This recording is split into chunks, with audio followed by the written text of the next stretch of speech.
بسم الله الرحمن الرحيم. نشوف المسألة الموجودة على السبورة دي.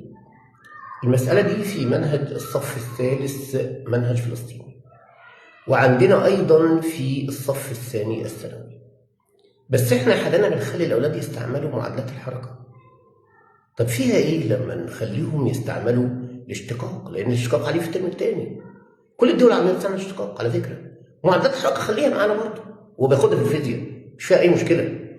فلما يقول لي هنا قذف الجسم رأسيا إلى أعلى حسب العلاقة اللي هي فاء بيساوي 40 نون ناقص 5 نون تربيع، حيث المسافة بالمتر والزمن بالثواني، عايز السرعة عندما تكون المسافة الكلية 100 متر.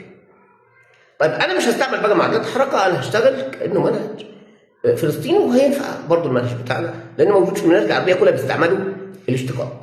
فأنا هشتق المسافة. إحنا عارفين إن مشتقة المسافة دي سرعة. فاء عبارة عن إيه؟ عبارة عن د عين على د نون. طب المشتقة عبارة عن كام؟ 40 ناقص 10 نون. طيب عند أقصى ارتفاع السرعة هتساوي صفر، خلاص لأنك خذلت الجسم الأعلى، قاعد يطلع وبعدين خلاص خلص.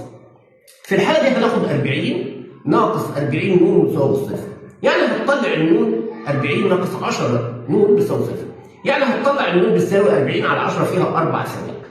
يبقى الجسم ده طلع فوق في 4 ثواني. طيب وبعدين يبقى انت هتجيب المسافه اللي طلعها في 4 ثواني.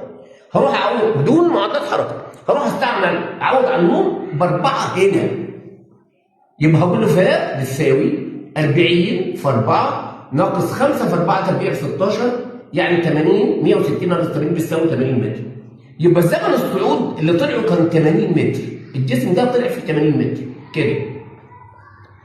طب تمام، بس هو عايز السرعه عندما الجسم يكون قطع مسافه 100 متر، معنى كده ان الجسم بدا يلف كمان 20 متر كده.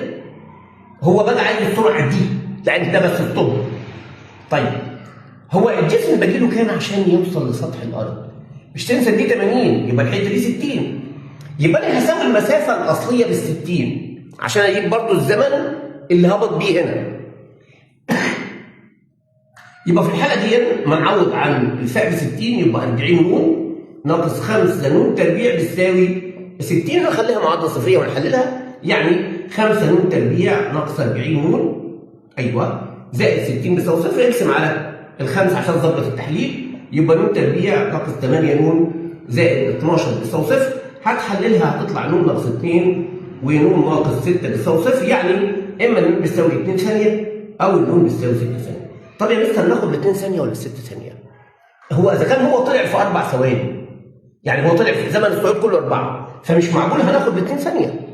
يبقى معنى كده ان احنا هناخد الزمن الاكبر، يبقى هنعوض عن نون 6 فين؟ هو عايز منك السرعه، هتعوض هنا عن السرعه اللي هي دي عن النون بيساوي 6.